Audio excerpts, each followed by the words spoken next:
Welcome to Wizard.com. This is Ashwini, Maths tutor.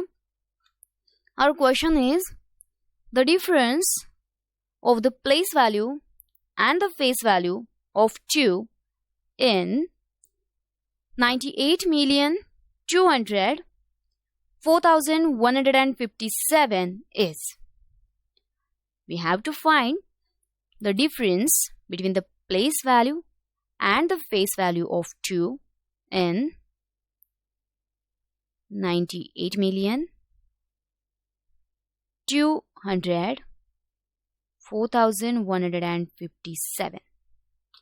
Here, firstly, place value. Let us check the place value.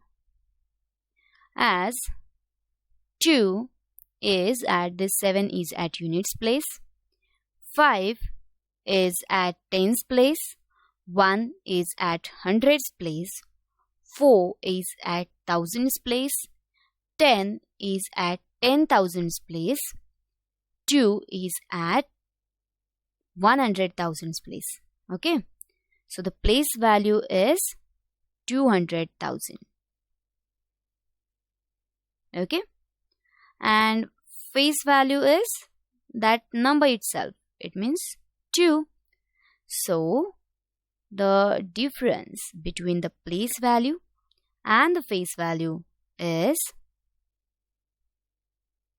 -2 is 199,998.